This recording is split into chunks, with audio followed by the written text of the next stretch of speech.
Muito, não sei como é que se diz, boa tarde ou boa noite. Muito boa tarde a todos. Fazia aqui uma saudação especial, naturalmente, aos meus companheiros de mesa de hoje, o Salvador Malheiro, diretor de campanha e presidente da Câmara Municipal de Ovar, o Paulo Pinheiro de Odivelas, o Vítor Santos de Loures, que aqui coordenam e ajudam a nossa campanha nesta zona, nesta região do país. Um cumprimento aos deputados aqui presentes, particularmente à senhora deputada Sandra Pereira, que é simultaneamente a presidente do plenário de Odivelas, à engenheira Lina Lopes, que é mandatária da candidatura para a igualdade, autarcas, que aqui possam estar, autarcas e ex-autarcas, que eu pertenço à classe dos ex-autarcas e tenho muito respeito quer pelos autarcas, quer pelos ex-autarcas, e dirigentes do PSD, da JST, que também possam estar.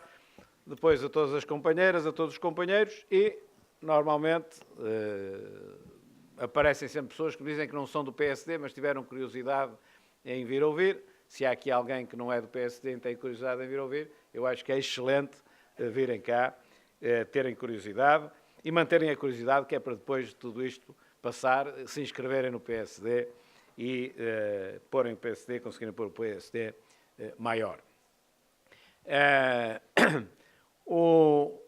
Uma candidatura a uma eleição de líder do Partido Social Democrata ou do Partido Socialista é sempre uma eleição que tem em vista o seu candidato chegar a primeiro-ministro do país. E, portanto, as eleições internas, a campanha para as eleições internas, deve ser uma campanha muito centrada naquilo que são as ideias que cada um tem para o país. Penso que é assim que deve ser e devo dizer que faço um balanço muito positivo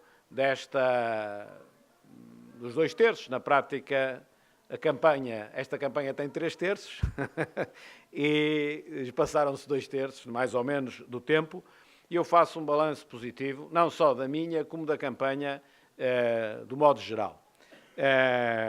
Alguns acham e comentam dizer isto devia ser mais visto, mais picardia, mais não sei o quê, mais não sei o que mais. Eu acho que não, está a correr com elevação, as pessoas dão as suas ideias, não se está aqui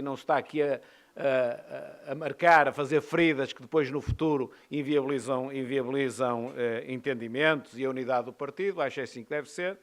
Dão como comparação as últimas eleições diretas, aliás até mais que diretas, chamaram-lhe primárias, para o Partido Socialista, que a coisa aqueceu muito mais quando foi entre o José Seguro e o António Costa.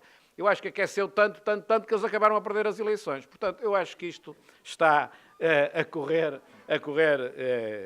como deve ser e a trazer ao partido as pessoas outra vez e a ouvir e a debater e a pôr perguntas, etc. Bom, então eu vou cuidar de, nesta sessão, as pessoas não têm termo de comparação, mas nesta sessão ser mais sintético na minha intervenção inicial por causa da hora, a hora que nós estamos, e permitir depois um tempo alargado também de perguntas e respostas ou simples comentários. Não tem que fazer pergunta nenhuma, podem fazer apreciações, comentários, dar ideias. Bom,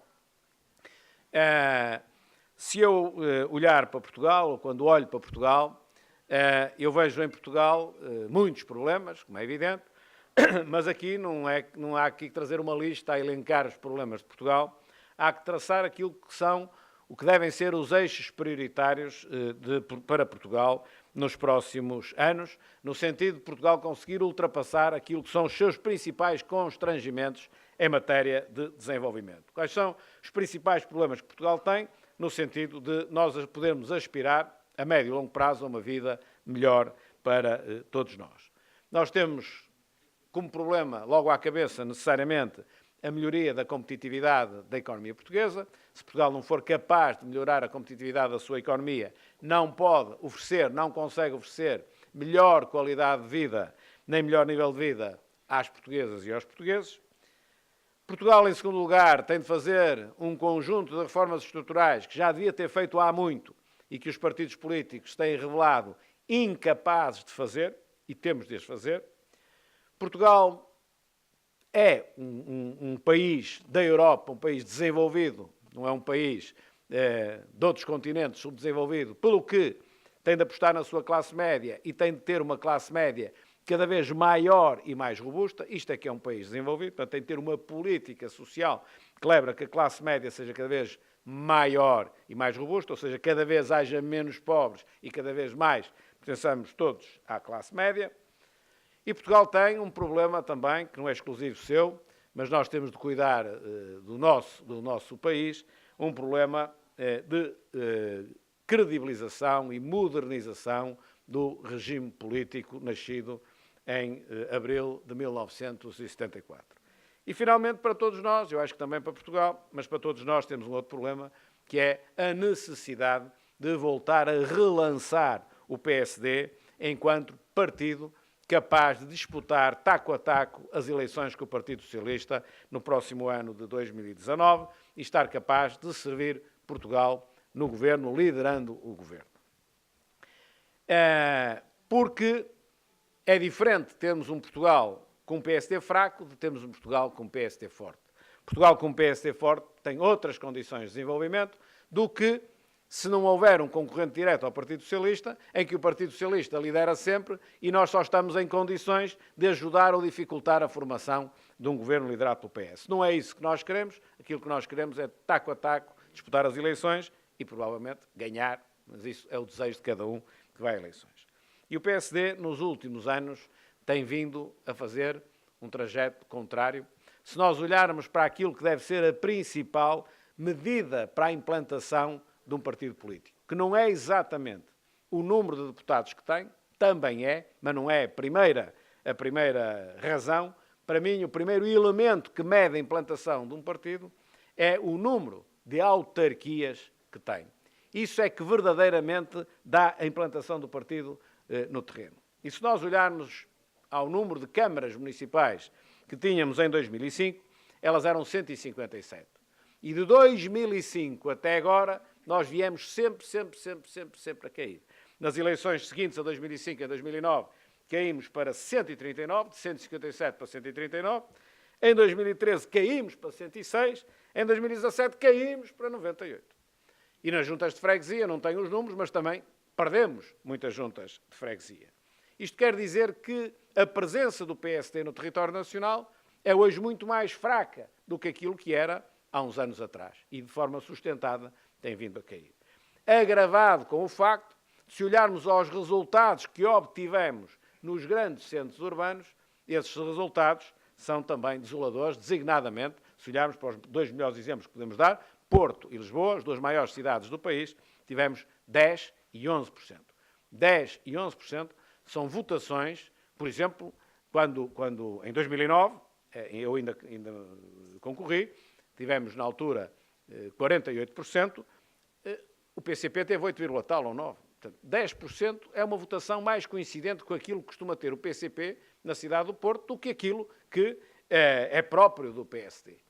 E em Lisboa a distância não é tão grande, nunca tivemos votações tão expressivas em Lisboa, mas ainda assim viemos para 11%. E depois podemos olhar para uma data de câmaras na área metropolitana do Porto e na área metropolitana de Lisboa, portanto, câmaras muito populosas com este tipo de resultados.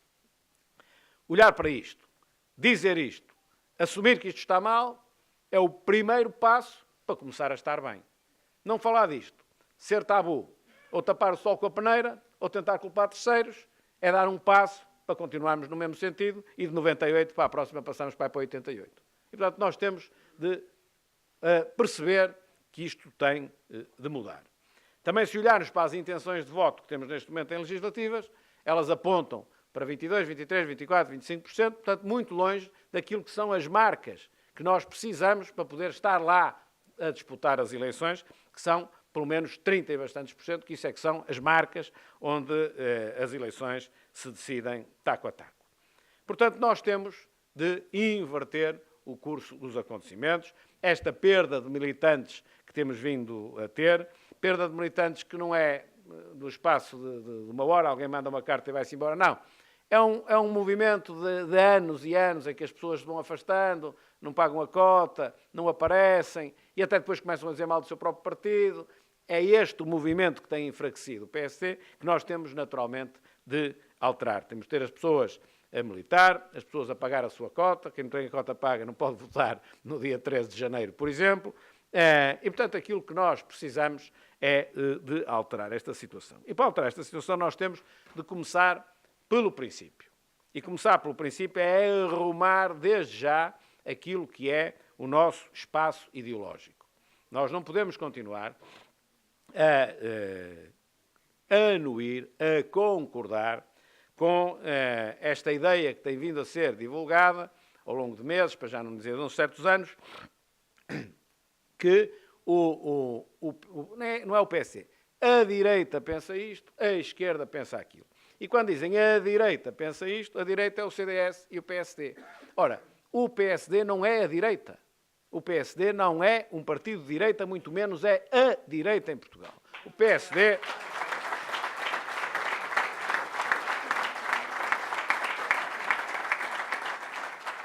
O PSD fundado pelo Dr. Sá Carneiro, e a começar pelo Dr. Sá Carneiro, aqueles que estão aqui na sala, eu olho para a sala e vejo que há gente com idade para ter conhecido o Dr. Sá Carneiro.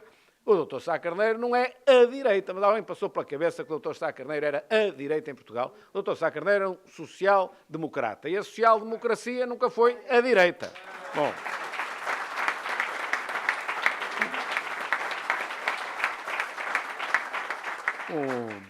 O Dr. Francisco Pinto Balsemão, o único dos 3 fundadores ainda vivos, é de direita. O professor Aníbal Cavaco Silva, em toda a sua governação como primeiro-ministro, foi de direita. Não foi de direita, não é um homem de direita. É de esquerda? Não, também não é de esquerda. Portanto, o espaço do PSD é um espaço ao centro.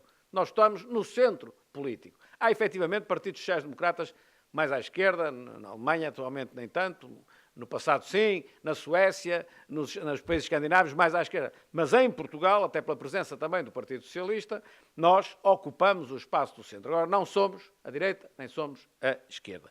E para recomeçarmos, temos de começar direitinho, é com o pé direito. Quer dizer, o que é que nós somos, o que é que nos une. E não deixamos andar aqui esta coisa assim meio esquisita, como se fôssemos um partido liberal, mas não somos um partido liberal. E há diferenças entre aquilo que é um partido liberal e que é o liberalismo, daquilo que é a social-democracia. Temos, portanto, de começar pelo princípio que é este. Mas temos também de conseguir chamar à atividade partidária, a militar, primeiro, todos aqueles que ao longo do tempo se foram afastando. E estas eleições diretas têm servido para isso. Tem muita gente, tem retomado ao partido, e isto é uma função que eu penso que não é aritmética, é mais exponencial. Quantos mais assim fizerem, mais aparecerão a fazer também. Ou seja, quantos mais que custam os primeiros, depois isto começa a crescer. E os primeiros já cá estão, através destas eleições diretas. Portanto, temos de chamar à participação essas pessoas, e a seguir temos de dar um passo muito importante, que é trazer cá para dentro a sociedade portuguesa, ou seja, o partido tem de se abrir para se poder renovar. Temos de ter cá dentro as pessoas que na sociedade portuguesa têm relevo. Um relevo não tem que ter prémios nobres, não é isso que eu estou a dizer. Relevo são pessoas úteis, são pessoas que trabalham, que conhecem o setor da atividade, que devem vir para aqui participar e fazer do partido, fazer do PSD um partido vivo, em que se confunda a sociedade com o próprio PSD. Não podemos ter uma situação em que a sociedade lá fora quer uma coisa, defende uma coisa, e cá dentro o aparelho partidário está nos antípodas a pensar coisa diferente. Não faz sentido.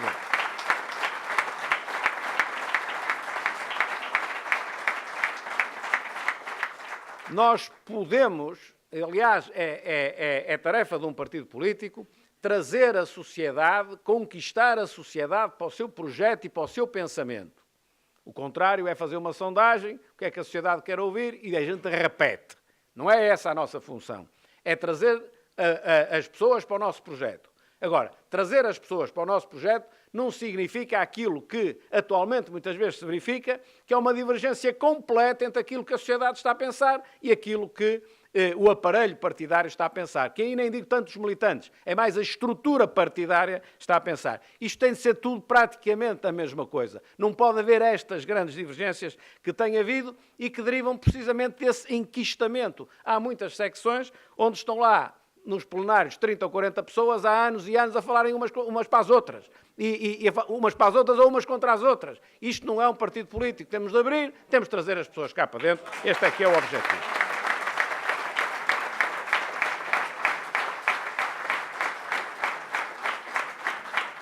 E temos, portanto, desde já, de dar os primeiros passos. Depois há de haver os segundos, os terceiros e os quartos e a dinâmica há de dizer como é que é. Mas no primeiro passo, nós temos de ter duas linhas de atuação muito concretas. Uma tendo em vista as legislativas, outra tendo em vista as autárquicas. E com isto, pôr o partido a mexer justamente com esse objetivo.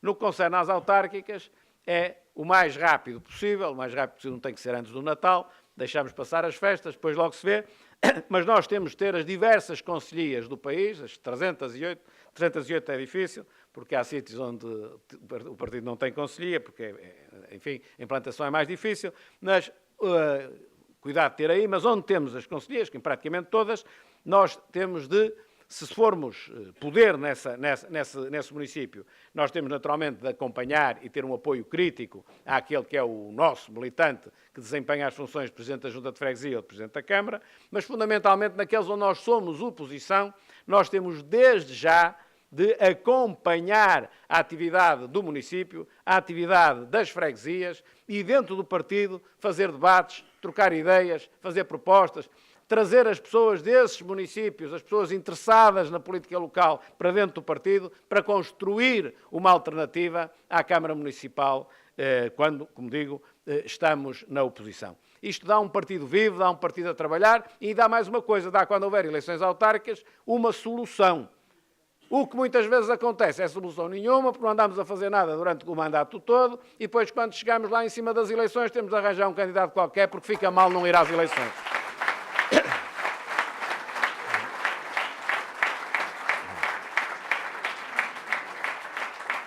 Este é um patamar, mas nós não temos de ter militantes do partido só aqueles que gostam do poder local. Há quem não goste do poder local e a política é muito mais do que o poder local.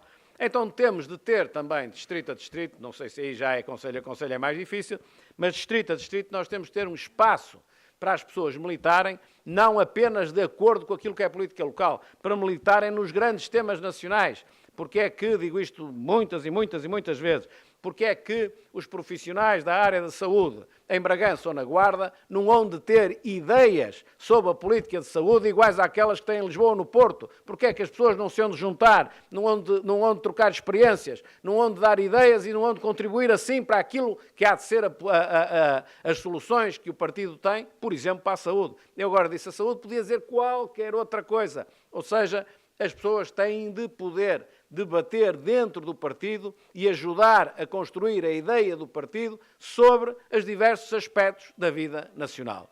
E todos nós temos de estar conscientes que se o temos de fazer, por exemplo, na área da defesa, que haverá muito menos pessoas com essa vocação e com esse interesse pelo tipo de área que é. Não deixamos de ter, mas compreendemos que é assim. Mas há outras áreas, como eu referi a educação, referi a saúde, posso referir a educação, onde há tanta gente com ideias e tanta gente interessada nesses setores que não faz sentido um partido político, seja ele qual for, não dar o devido espaço para as pessoas militarem em razão disso, até no limite dos limites para desabafarem, se tiverem que desabafar com aquilo que está mal, mas tudo pode começar com o desabafo e terminar numa ideia concreta, numa ideia interessante para termos um partido vivo sobre todos esses aspectos.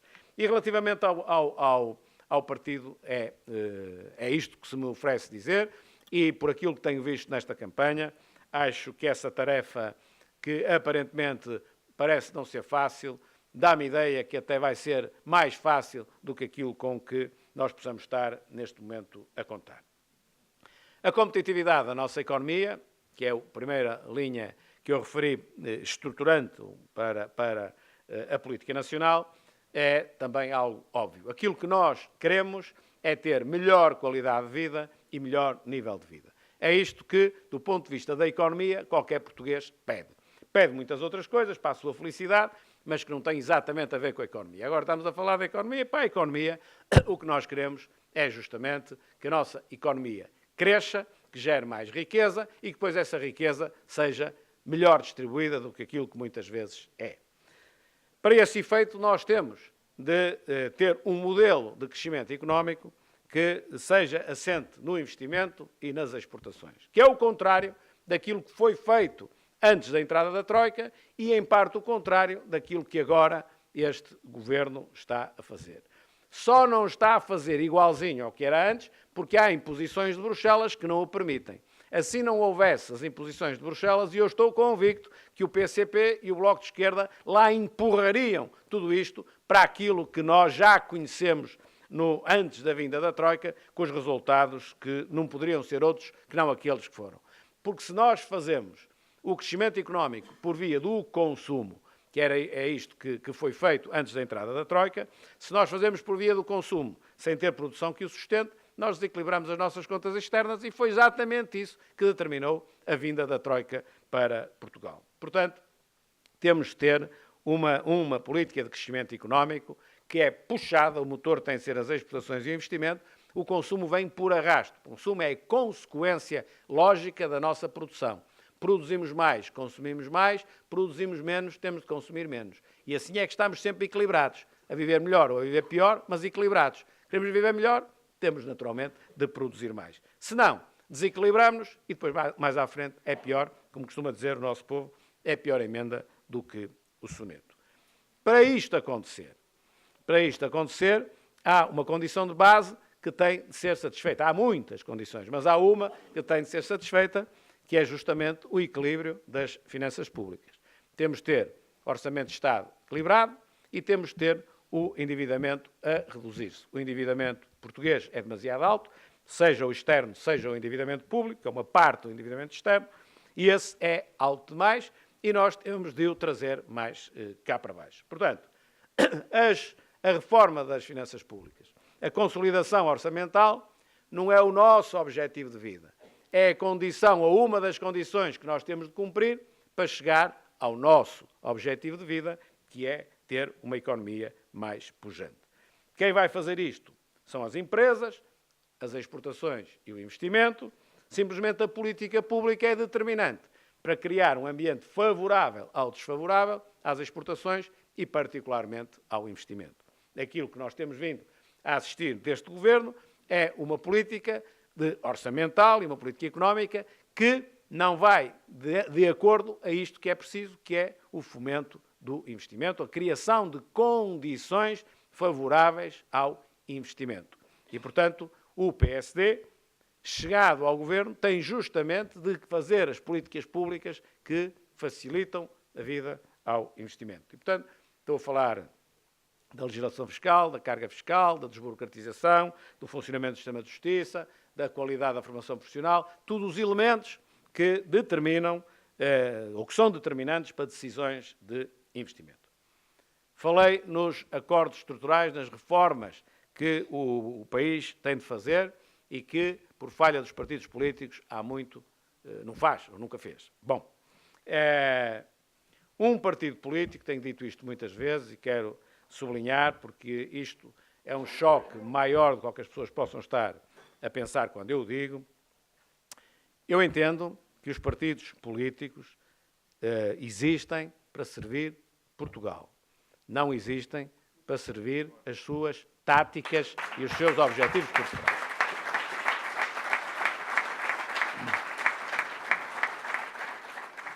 Dito assim, como eu disse, é fácil de colher o apoio e a unanimidade das pessoas. Mas depois fazer na prática não colhe o apoio nem a unanimidade das pessoas. E por isso é que eu repito muitas vezes, porque se eu ganhar as eleições, eu vou fazer na prática, não é só nas palavras. E há muita gente depois dentro do PSD que se calhar vai dizer não devíamos fazer porque os outros é que vão usufruir deste nosso apoio. Eu não vou fazer essas contas. Eu vou fazer as contas se Portugal usufrui ou não usufrui da nossa ação. É isso que me vai comandar.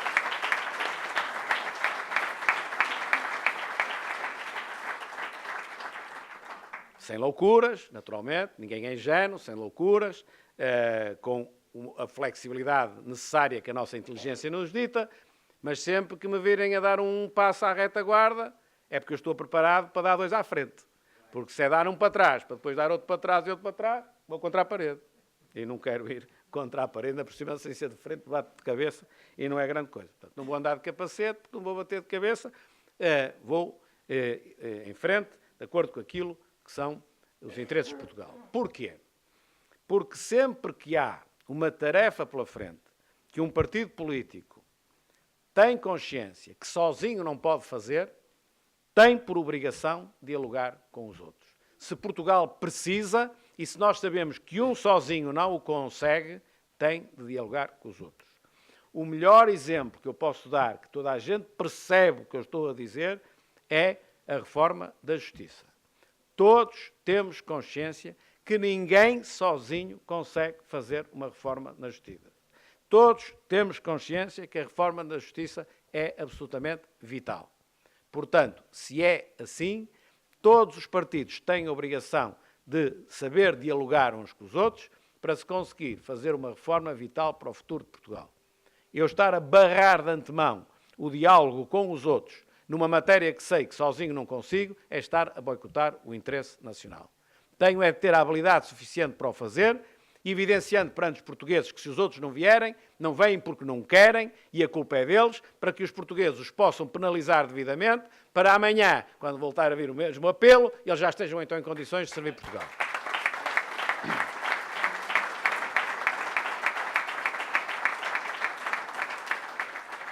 Eu dei o melhor exemplo que se pode dar para nos entendermos, ou para eu me fazer entender, mas posso dar outros agora, depois de ter dado o mais forte, posso dar outros como seja a reforma da Segurança Social, é uma reforma que não é para andar a fazer aos bocadinhos, é uma coisa estruturada, que não é para um faz e o outro desfaz, coisas de muito longo prazo.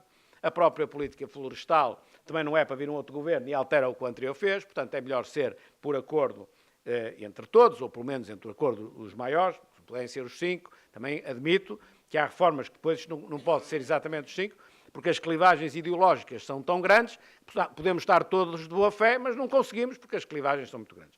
Agora, quando nós olharmos para o CDS, ou para o PS, ou para o PSD, não são assim tão grandes as clivagens ideológicas que não permitam acertar muitas coisas essenciais para o futuro do país.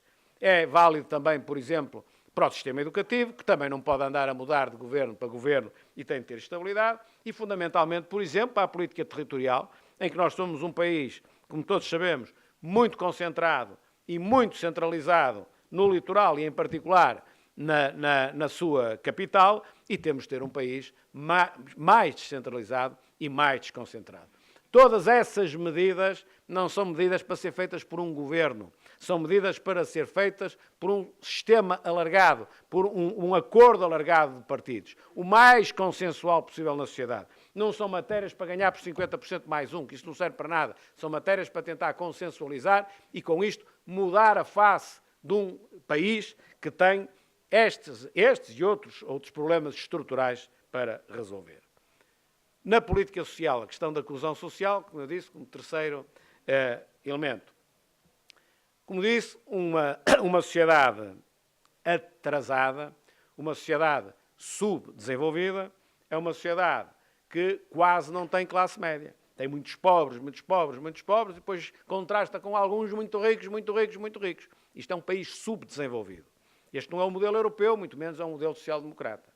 No modelo europeu e no modelo social-democrata nós temos uma grande classe média, temos uma classe pobre pequena e uma rica também pequena. Aquilo que se pretende é que a pobre seja cada vez mais classe média, seja cada vez menor, de preferência chegar quase ao zero, é uma utopia, ao 0,00 nunca se chega, mas é para isso que nós temos de trabalhar, e os mais favorecidos serem também cada vez menos, haver uma maior igualdade. Favorecidos aqui, enfim, isto é diferente de capital, estou a falar de riqueza pessoal, uma coisa às vezes confunde-se, ainda agora, a propósito do falecimento do engenheiro Belmiro de Azevedo, do Sr. Américo Amorim, confunde-se um bocado a fortuna pessoal. Não é bem assim. É o capital que está investido e as empresas. São coisas diferentes, não é? Daquilo que é propriamente a fortuna. Eu, quando digo isto, classe média não abarca isso. A classe média é aquilo que são as pessoas e os seus rendimentos diretos. Mas há duas questões que eu muito leve queria aqui referir, que nós temos de pensar em matéria social e que têm a ver com, em primeiro lugar, a necessidade de rapidamente consensualizarmos também uma política de apoio à natalidade. Portugal tem um problema demográfico grave, não é só Portugal, mas o problema português é até mais grave. Nascem muito poucas pessoas e morrem sempre mais do que aquelas que nascem. Portanto, Portugal vai diminuindo, o número de portugueses está a diminuir e vai, se fizermos uma projeção a 10, 20, 30 anos, cada vez seremos menos, e seremos menos com a pirâmide invertida. Ou seja, não só seremos menos em quantidade, como teremos muita gente de idade avançada e pouca gente de idade jovem. E isto cria um problema de sustentabilidade muito grave na sociedade. E se nós hoje, em 2017, em 2016, 2015, 2018, se nós hoje sabemos que vai ser assim, qual é o nosso direito de não atuar sobre isso, tentando facilitar ou não dificultar a vida àqueles que depois, quando chegarem lá e o problema está lá, já quase não têm a solução para resolver. A obrigação é nossa, não é daqueles que hão de vir daqui por uns anos.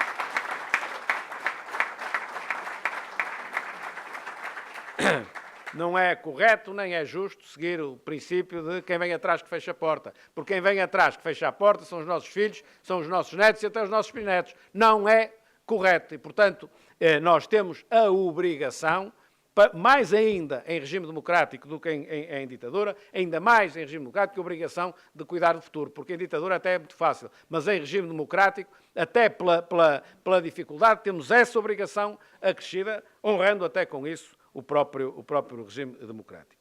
O segundo aspecto que eu chamo a atenção tem a ver com o apoio que nós temos de dar à terceira idade ou à quarta idade, como se queira dizer, seja na vertente das pessoas que, tendo a saúde intelectual e física perfeita e já não tendo vida profissional ativa porque atingiram a reforma, terem espaços para continuar a viver, porque isto não é só uma questão de rendimentos, podemos ter altos rendimentos e estar à beira da solidão na mesma, estar à beira de um sentimento de inutilidade na mesma, e, portanto, a sociedade tem de se aculturar a esta realidade que amanhã vai ser mais do que hoje, portanto, isto é uma coisa positiva, as pessoas vivem mais anos e com melhor saúde, isto é positivo, temos agora de saber, no plano do modelo da nossa sociedade, conseguir incorporar totalmente esta realidade numa sociedade que é hoje muito diferente sobre este aspecto daquilo que era há 50 ou 60 anos atrás. E depois a outra parte, que é a parte quando as pessoas já não têm a autonomia necessária para viver sozinhos e temos de ter instituições de qualidade que apoiem essas pessoas. Já temos algumas, não estamos a zero, mas temos de ter consciência que isto vai tender a agravar, não vai tender a atenuar. E, portanto, temos de estar preparados para isso, sob o ponto de vista da política social.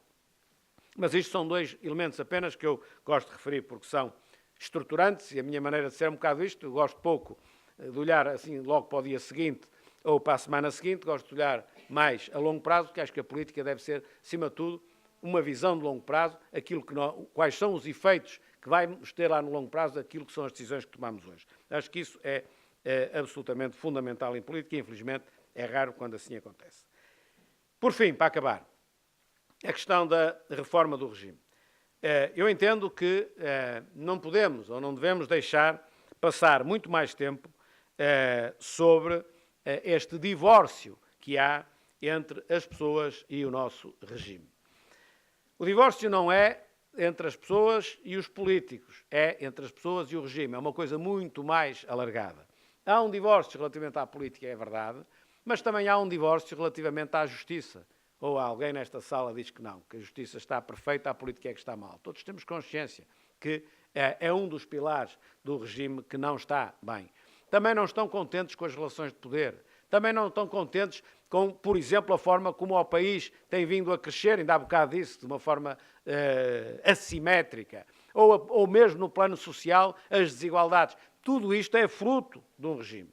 Ou a descredibilização das instituições, por exemplo. Tudo isto é fruto do regime. E, portanto, nós temos de, se os outros não querem liderar, digamos assim, connosco, nós temos, pelo menos, de convocar os outros para fazer um conjunto de reformas que possam voltar a criar um contrato de confiança entre as pessoas e o regime. Eu acho que não é sustentável continuarmos assim. Quanto mais fraco é o poder político, quanto mais fraco é o poder judicial, mais longe nós estamos da democracia. Porque uma coisa é nós acharmos que vivemos em democracia porque há eleições e os seus formalismos estão cumpridos. Outra coisa completamente diferente é a substância da democracia. E hoje há um conjunto de poderes fáticos da sociedade que defendem interesses individuais, interesses de grupo, interesses corporativos, que se sobrepõem muitas vezes ao interesse coletivo e ao interesse público, porque as instituições do nosso regime não têm a força e a credibilidade necessária para se impor a isso. O melhor exemplo que eu posso dar é, por exemplo, não está, certeza absoluta não posso dizer, mas com altíssimo grau de probabilidade, não está ninguém nesta sala que tenha participado na votação para o Conselho de Administração do Grupo Espírito Santo. No entanto, pode estar aqui um acionista, por acaso, mas, no entanto, o Grupo Espírito Santo e a sua falência, que passa à latra das eleições democráticas, da fiscalização democrática, o Grupo Espírito Santo causou mais prejuízo ao país que muitos erros de muitos políticos eleitos diretamente pelo povo e fiscalizados diretamente pelo povo.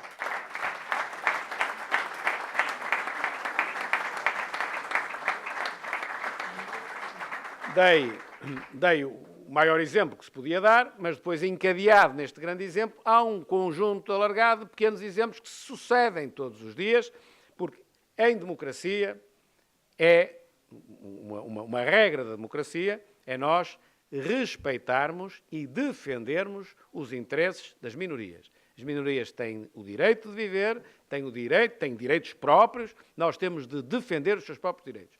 Agora, isto muda de figura quando esses interesses das minorias se sobrepõem ao interesse coletivo e ao interesse maioritário e prejudicam o país como um todo em nome de interesses setoriais. Aí é que já acabou a democracia, aí é que a sua substância é fraca.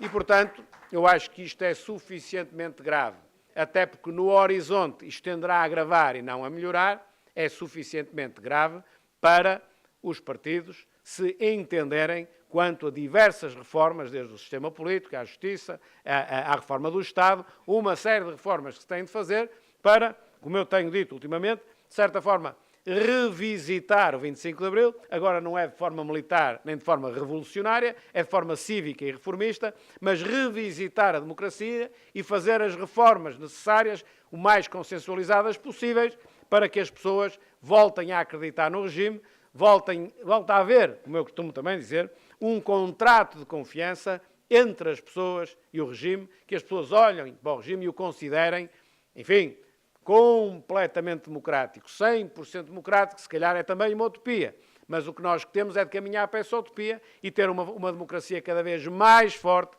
e não uma democracia cada vez mais fraca, que é aquilo que nós temos tido. Estes são, pois, aquilo que são as linhas de força que eu tenho apresentado e que me movem nesta candidatura. Seguir estas linhas de força, há de haver uma moção de estratégia que está praticamente pronta, que vai pormenorizar um bocado mais, mas não muito mais, porque é uma moção de estratégia. E depois há de haver um programa a apresentar aos portugueses quando houver eleições, que ainda vai pormenorizar mais tudo isto. Isto é um caminho desta largura, vai ser, a moção de estratégia vai ser assim e depois o programa assim. Mas, em termos de linhas de força, estas são as linhas de força. E aquilo que eu acredito é que, na forma como o ser humano encara as coisas e age, é que quando nós estamos perante grandes dificuldades, podemos ter muitas vezes a tendência para baixar os braços ou encolher os ombros, ou achar que fatalmente isto é muito difícil, não saímos daqui. Mas aquilo que eu tenho visto também e observado em muitas sociedades é que se encontrarmos uma liderança suficientemente forte que nos leva a acreditar, tudo isso mais não é do que a oportunidade de finalmente pormos bem aquilo que há muito tempo está mal e que não pode continuar mal. Muito obrigado.